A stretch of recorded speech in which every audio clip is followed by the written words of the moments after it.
ఓం మాతాపితృభ్యో నమః సర్వేభ్యో మహాజనేభ్యో నమో నమః. Akashvani YouTube channel నుండి ఈరోజు మనతో పాటు గురువు గారు ఉన్నారు.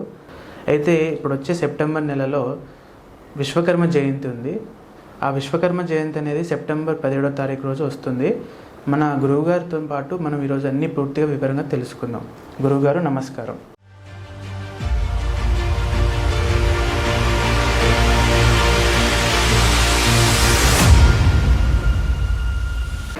శుభాశీస్సులు నాన్న, మంచి విషయం అడిగావు.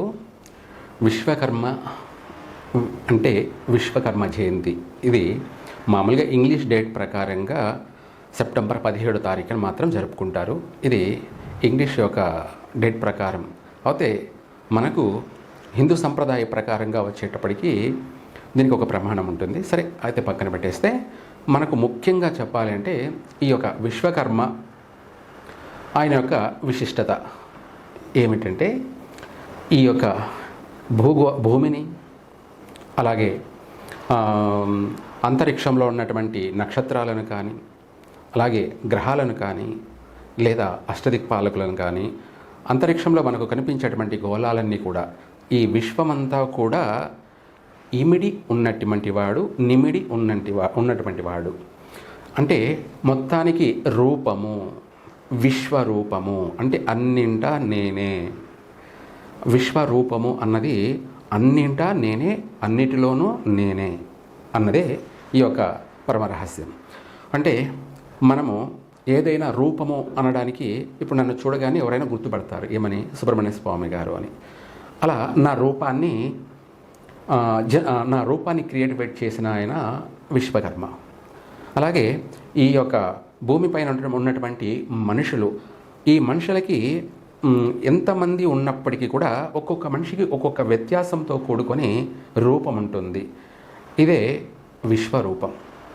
ఈ యొక్క మనిషి యొక్క రూపమే కాకుండా మనకు జంతువులు కావచ్చు, పక్షులు కావచ్చు, క్రిమి కీటకాలు కావచ్చు, చీమలు కావచ్చు, సూక్ష్మమైనటువంటి దోమలు కావచ్చు, ఏనుగులు కావచ్చు, ఇవన్నీ కూడా ఇంకా ఎంతో చెప్పుకోలేనంతటి వీయన్నిటి రూపాన్ని అంతా కూడా క్రియేటివిటీ చేసిన వాడు, తయారు చేసినటువంటి వాడు ఆ యొక్క విశ్వకర్మ.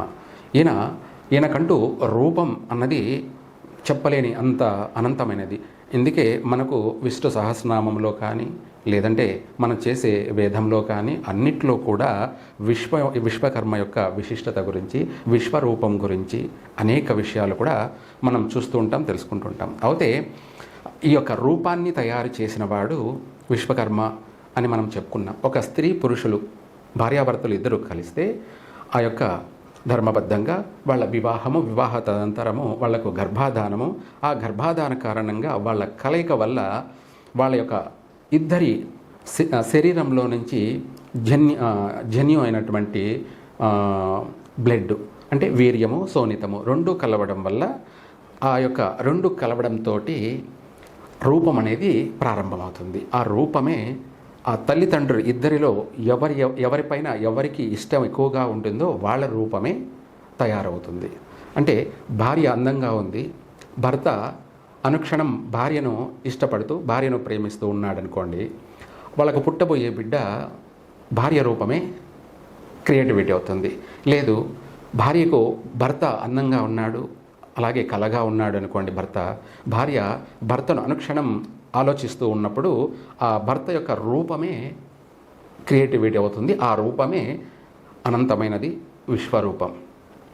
ఈ యొక్క విశ్వకర్మకి అన్నింటా రూపమే. అందరూ కూడా విశ్వకర్మలే.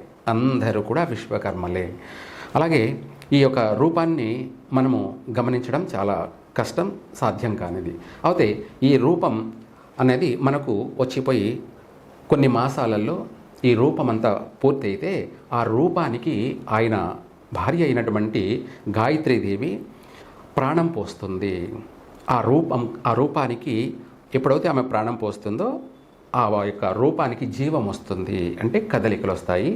కదలికలు అయ్యి ఆ తర్వాత ఆ గర్భం నుంచి ఆ బిడ్డ డెలివరీ కావడం జరుగుతుంది. ఇదంతా కూడా సృష్టి రహస్యము. ఒక మాటలో చెప్పాలంటే ఒక పిల్లి కడుపులో పిల్లి, ఎలక కడుపులో ఎలక, కుక్క కడుపులో కుక్క, పంది కడుపున పంది, ఆవు కడుపున ఆవు, అలాగే ఏనుగు కడుపున ఏనుగు, ఇలా అనంతమైనటువంటి రూపాన్ని 24 గంటలు 24 అవర్సు ఆయన తయారు చేస్తూనే ఉన్నాడు. దాన్నే విశ్వకర్మ అంటే నిర్వీర్యంగా ఆయన అనుక్షణము ప్రతి ఒక్క రూపాన్ని తయారు చేస్తూ ఉన్నాడు. ఈ యొక్క రూపాన్ని మనము ఆ యొక్క విశ్వకర్మని గమనించడం లేదు, ఆయనను చూడడం లేదు, గుర్తించడం లేదు. కానీ మనము, మన రూపము, మన యొక్క జీవము మొత్తం కూడా విశ్వకర్మ. ఇంకొక మాటలో చెప్పాలి అంటే మనకు భూమి మీద విశ్వకర్మలు అని చెప్పేసి పంచబ్రహ్మలు.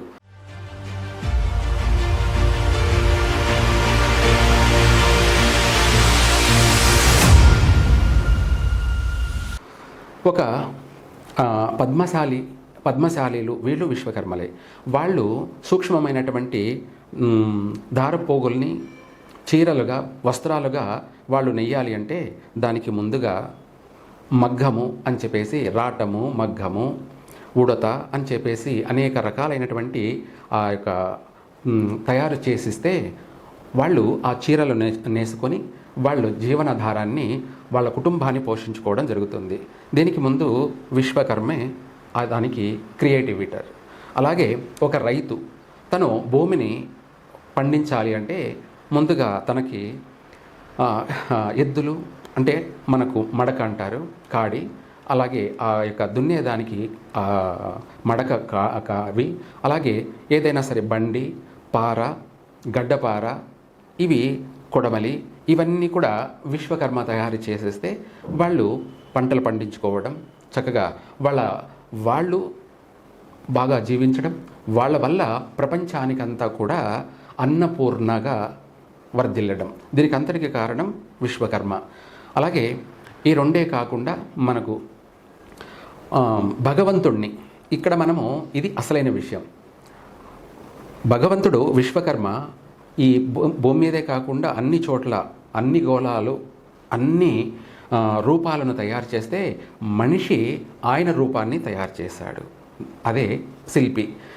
మనం ఈ రోజున ప్రతి దేవాలయానికి వెళ్ళి పూజిస్తూ ఉన్నాం, దేవుణ్ణి పూజిస్తున్నాం. ఎందుకు పూజిస్తున్నామంటే ఈ రూపం ఇలా ఉంటుంది అని చెప్పేసి మనము విష్ణుమూర్తిని కానీ, శివుని కానీ, గణపతిని కానీ, సుబ్రహ్మణ్య స్వామిని కానీ, లేదంటే అమ్మవారిని కానీ, దుర్గా అమ్మవారిని కానీ, లక్ష్మీదేవిని కానీ, ఆంజనేయ స్వామిని కానీ, ఇలా మనం ఆ విగ్రహాలని ప్రతిష్ఠ చేసి, ప్రాణప్రతిష్ఠ చేసి, ఆ విగ్రహాలకి దేవాలయాలు నిర్మాణం చేసి ప్రతి ఒక్కరు కూడా ఆ దేవాలయానికి వెళ్ళి ఆ భగవంతుడిని వాళ్ళ యొక్క కోరికలు, వాళ్ళ యొక్క కష్ట సుఖాలను ఆయనకు తెలియచేసుకుంటూ ఆయనను నమ్ముకొని ఆయనను పూజిస్తూ ఉంటారు.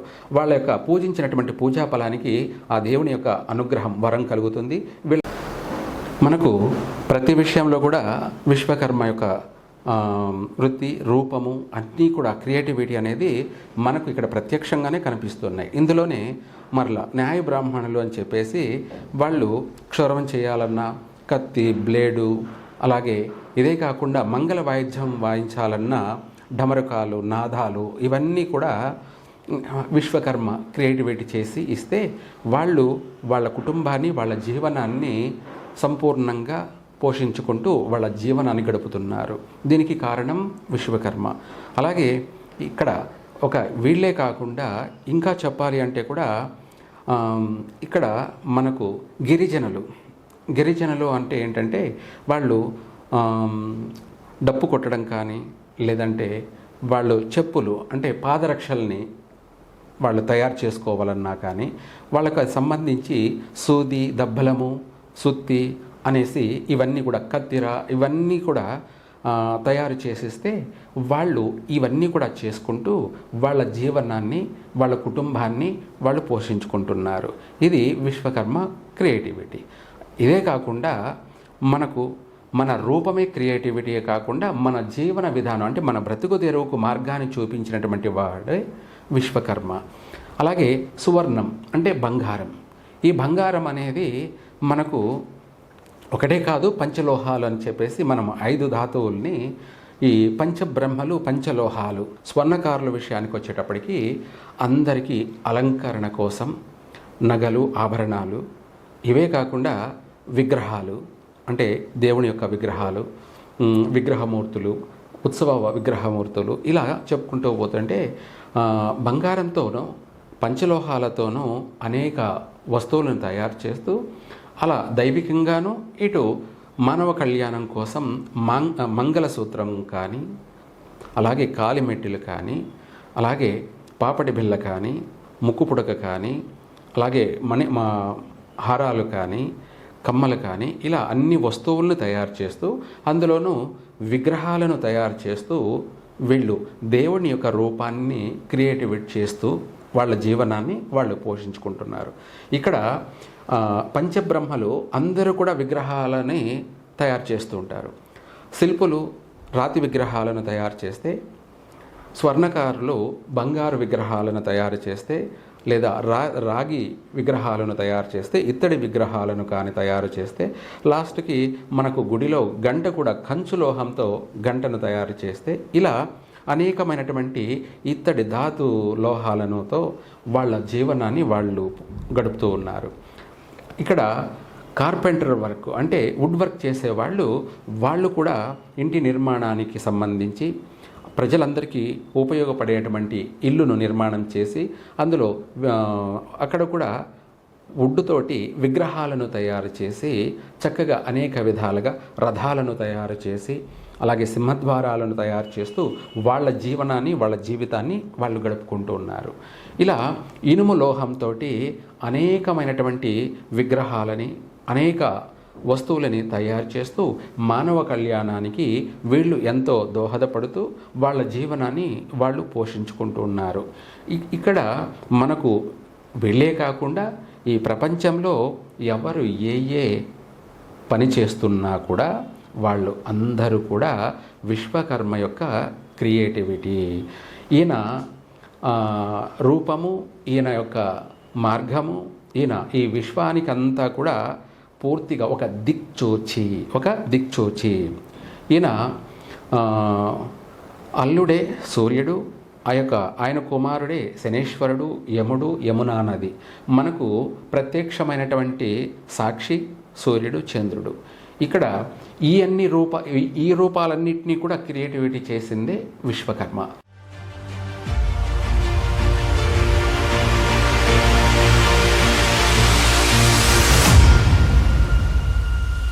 విశ్వకర్మ గురించి, విశ్వం గురించి, ఈ విశ్వంలో ఉన్నటువంటి అనంతమైనటువంటి వింతలను, విచిత్రాలను మనం తెలుసుకోవడం సాధ్యం కాని అంత రహస్యాలు కూడా ఉన్నాయి. ఈ అంతటికి కారణం విశ్వకర్మ. కాబట్టి ఆయన యొక్క పండగని, ఆయన యొక్క జయంతిని ఈ యొక్క భాద్రపద అనగా మనం ఇంగ్లీష్ ప్రకారంగా చూసుకుంటే పౌర్ణమి అయిపోయిన తర్వాత వస్తుంటుంది. 17వ తారీఖున ఈ యొక్క పండగను జరుపుకుంటారు, పర్వదినాన్ని. అందరూ కూడా, ప్రతి ఒక్కరు కూడా ఈ యొక్క పండగను జరుపుకోవచ్చు. ఈయన అందరికీ ఒక దిక్చూచి, ఒక ఆదిదేవుడు. ఒక మాటలో చెప్పాలంటే గాయత్రి సమేత విశ్వకర్మ జయంతి. ఈ పర్వదినాన్ని అందరూ కూడా జరుపుకోండి. చక్కగా ఆయన అనుగ్రహం పొందండి. అందరూ కూడా ఆరోగ్యంగాను అష్టైశ్వర్యాలతోనూ చక్కగా జీవించండి. సర్వే జన సుఖినో భవంతు. చాలా చక్కగా వివరంగా తెలియజేసినందుకు ధన్యవాదాలు గురువుగారు. ఆకాశవాణి యూట్యూబ్ ఛానల్ నుండి మీరు ముందుగానే ప్రతి ఒక్కటి వివరంగా తెలుసుకోవడానికి, పండగల గురించి, పండగల విశిష్టత గురించి, పంచాంగం ముహూర్త బలాల గురించి ముందుగానే అన్నీ పూర్తిగా తెలుసుకోవడం కొరకు సబ్స్క్రైబ్ చేసుకోండి, లైక్ చేయండి, షేర్ చేయండి. Thank you.